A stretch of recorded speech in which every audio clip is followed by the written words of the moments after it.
ETF index mutual funds నేర్చుకుని stock మార్కెట్లో రాణించాలనుకుంటున్నారా? వెంటనే ఈ నెంబర్కి కాల్ చేయండి.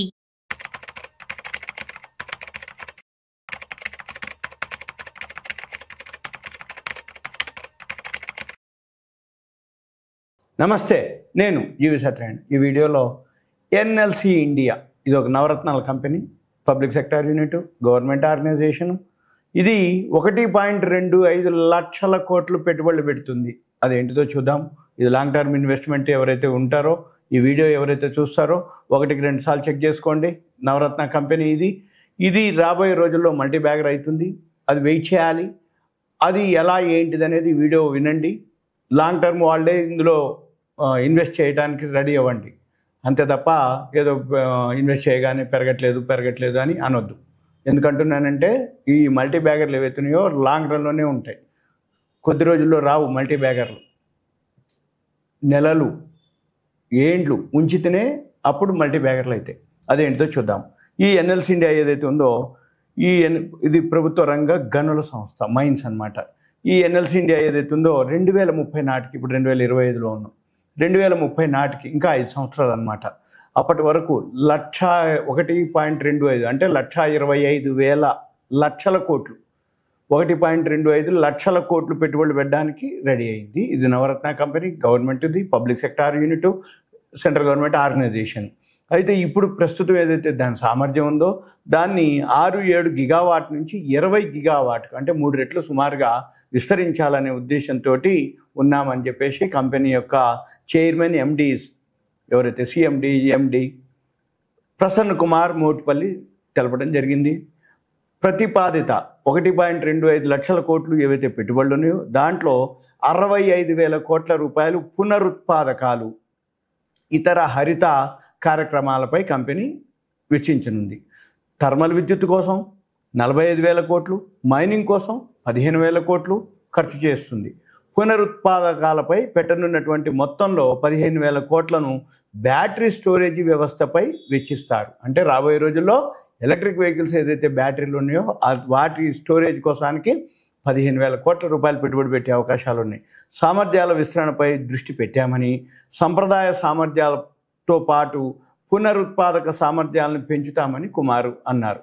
ఈ భారీ పెట్టుబడులను ఏవైతే ఉన్నాయో అంతర్గత నిల్వలు, దేశీయ రుణాలు, తొలి పబ్లిక్ ఐపీఓలు, విదేశీ వాణిజ్య రుణాలు, ఈసీబీలు ద్వారా ఎన్ఎల్సి ఇండియా సమీకరించనుంది ఈ ఫండ్స్ని. విదేశాల్లో కన్సల్టింగ్ వ్యాపారాన్ని ప్రారంభించేందుకు ఎన్ఎల్సి చూస్తుంది. ముందుగా శ్రీలంక, భూటాన్, నేపాల్, మయన్మార్, ఆఫ్రికా, పశ్చిమాసియా ఈ దేశాల్లో ఈ వ్యాపారాన్ని ఏర్పాటు చేయనుంది. వనాడియం, కోబాల్ట్, లిథియం, కాపర్ సహా బ్యాటరీ ఖనిజాల ఆస్తుల్ని కొనుగోలు చేయడానికి సిద్ధమవుతుంది. ఛత్తీస్గఢ్లో ఈ మధ్య 2 అరుదైనటువంటి ఖనిజ క్షేత్రాలను ఎన్ఎల్సి దక్కించుకోవడం జరిగింది. ఈ అనుభవంతో విదేశాల్లో కూడా అరుదైనటువంటి ఖనిజాలు ఏవైతే ఉన్నాయో మైనింగ్స్ అవకాశాల కోసం కంపెనీ అన్వేషిస్తుంది. మాలిలో కొన్ని లిథియం గనులని, కాంగోలో కొన్ని రాగి, కోబాల్ట్ గనులని పరిశీలించామని, ప్రపంచవ్యాప్తంగా ఉన్నటువంటి అవకాశాలను చూస్తున్నట్లు ప్రసన్న కుమార్ గారు వెల్లడించడం జరిగింది. ప్రస్తుత ఆర్థిక సంవత్సరంలో, ఈ ఫైనాన్షియల్ ఇయర్లో ఎన్ఎల్సి ఇండియా రెన్యూబుల్ లిమిటెడ్ అంటే వాళ్ళ గ్రూప్ కంపెనీ ఐపీఓకి తెచ్చేందుకు ఎన్ఎల్సి సన్నాహాలు చేస్తుంది. ఐపీఓ ద్వారా సమీకరించినటువంటి నిధుల్ని హరిత ఇంధన ప్రాజెక్టుల కోసం వినియోగించనుంది. ఎన్ఐఆర్ఎల్లో 3,720 కోట్ల పెట్టుబడులు పెట్టేందుకు ఎన్ఎల్సికి ఇప్పటికే అనుమతి లభించింది. ఎన్ఐఆర్ఎల్ అంటే రెన్యూబుల్ లిమిటెడ్ అన్నమాట. అంటే గ్రూప్ కంపెనీ ఐపీఓకి వస్తుంది, దానికోసానికి అన్నమాట. అయితే మనం ఏం చూడాలి, ఒకసారి స్క్రీనర్కి వెళ్ళి ఎన్ఎల్సి ఇండియా సెర్చ్లోకి వెళ్ళండి. ఎన్ఎల్సి ఇండియా సెర్చ్లోకి వెళ్తే మీకు ఇక్కడ ఎన్ఎల్సి ఇండియా చూపిస్తుంది. ప్రాఫిట్ అండ్ లాస్కి వెళ్తే మార్చి 2024లో 1,868 కోట్లు వచ్చింది. మార్చి 2025కి 2,714 కోట్లు వచ్చింది. ఇప్పుడు మళ్ళీ క్వార్టర్లీ రిజల్ట్స్ వస్తాయి. అంటే ఎప్పటికప్పుడు మీరు కనుక గమనించినట్లయితే ఒక గత 5 ఏళ్ల నుంచి 2021, 22, 23, 24, 25 ఇట్లా చూసినట్టయితే ప్రతి సంవత్సరం గ్రోత్ ఉంది. తర్వాత దీనికి సంబంధించినటువంటి పీర్స్ సేమ్ ప్రోడక్ట్లు ఉన్నటువంటి కనుక చూస్తే NTPC, Adani green, NTPC green, JSW, NHPC, NLC India. అయితే వీటిల్లో ఏదైతే ప్రాఫిట్ గ్రోత్ ఏదైతే ఉందయా అంటే ఎన్ఎల్సీ ఇండియానే ఉంది. ఇది పబ్లిక్ సెక్టార్ యూనిట్. మళ్ళీ దీని తర్వాత చార్ట్కి వెళ్తే ఇక్కడ మీకు సైడ్ వేస్లోనే చూపిస్తుంది చార్ట్ కూడా.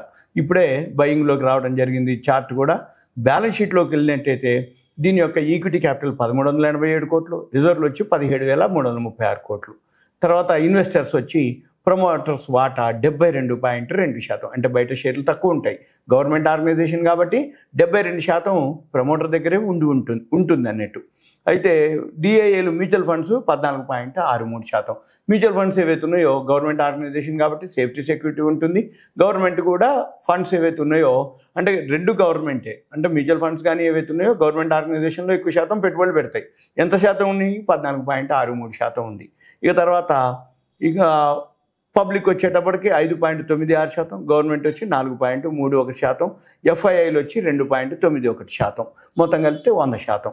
ఇక తర్వాత చార్ట్ వచ్చేటప్పటికి ఓకే. ఇక ఎన్ఎల్సీ ఇండియా మనం వెబ్సైట్కి వెళ్ళాలి. ఇక్కడ ఎన్ఎల్సీ ఇండియా క్లిక్ చేసి ఇక్కడ ఎన్ఎల్సీ ఇండియా వెబ్సైట్కి వెళ్ళినట్లయితే ఎన్ఎల్సీ ఇండియా ఏం చేస్తుందో చూస్తుంది. ఇక్కడ చూస్తే నవరత్న గవర్నమెంట్ ఆఫ్ ఇండియా ఎంటర్ప్రైజెస్. ఇక్కడ మనము ఈ చూడాలన్నట్టు హోమ్లోకి వెళ్తే మనం ఇక్కడ ఏమేమి జరుగుతున్నాయి, ఏమేమి ఉన్నాయి, వాళ్ళ యొక్క లేటెస్ట్ అప్డేట్స్ ఏంటి, వాళ్ళ ఈవెంట్స్ ఏంటి, వాళ్ళు ఎప్పటి నుంచి ఉన్నాయి, ఏమేమి ఉన్నాయి, ఇవన్నీ కూడా మనం అబ్జర్వ్ చేయొచ్చు. వాళ్ళ యొక్క పవర్ జనరేషన్ కెపాసిటీ ఎంత, megawatts 6731.06 megawatts. Mining capacity MTME అంటే metric ton per annum 50.10 metric టన్నులు. ప్లాంట్ కెపాసిటీ 2030కి మెగావాట్స్ 20,130 మెగావాట్స్ అన్నమాట. తర్వాత ఎంప్లాయీ స్ట్రెంత్ 10,438 మంది ఎంప్లాయీస్ ఉన్నారు. వాళ్ళ బిజినెస్ ఏమేంటి? Mines, thermal stations, renewable energy, marketing, ఇవి అన్నమాట వాళ్ళ యొక్క. మనం ఏం చూడాలిగా, ఎప్పుడైనా కానీ ఏదైతే షేర్ కొనదలుచుకుంటే అది మల్టీ బ్యాగర్ అవ్వడానికి సోర్స్ ఏంటి, మల్టీ బ్యాగర్ అవ్వడానికి మార్గాలు ఏంటి, మల్టీ బ్యాగర్ ఎలా అవుతుంది, మల్టీ బ్యాగర్ అవ్వడానికి ఏం చూడాలి, మల్టీ బ్యాగర్ అవ్వటానికి ఏమేమి ఉంటాయి లక్షణాలు అంటే ఏంది, రాబోయే రోజుల్లో ఎలా ఉండబోతుంది అనేది మనం గుర్తుపట్టాలి. అంటే దాని యొక్క పెట్టుబడి అనుకోండి, దాని యొక్క లాభాలు అనుకోండి, దాని యొక్క ప్రమోటర్ అనుకోండి, అది గ్రోత్, అది ఇప్పుడు ఏ సెక్టార్లో ఉంది, ఆ సెక్టార్లో గ్రోత్ ఎలా ఉండబోతుంది అనేది మనం గుర్తుపట్టాలి, గుర్తించగలగాలి. అలా అని కొనగానే ఇంకా పెరగట్లేదని అనుకోకూడదు. ఎందుకంటే ఈ మల్టీ బ్యాగర్స్ ఏవైతే ఉన్నాయో ఒకటేసారి పెరగవు, స్లోగా పెరిగితే ఒక్కసారే మల్టీ బ్యాగర్ అంటే పెద్ద మొత్తంలో వస్తాయి. అప్పటికి మనం చూసేటప్పటికి పెరిగిపోయింది, మిస్ అయిపోయింది అని అనుకుంటాం. అలా అనుకోకుండా ఎన్ఎల్సీ ఇండియా అయితే నా నుంచి రికమెండేషను. మీరు కూడా 1-2 సార్లు చెక్ చేసుకోవాలి. ఇదంతా మీకు awareness, education, information, knowledge purpose మాత్రమే.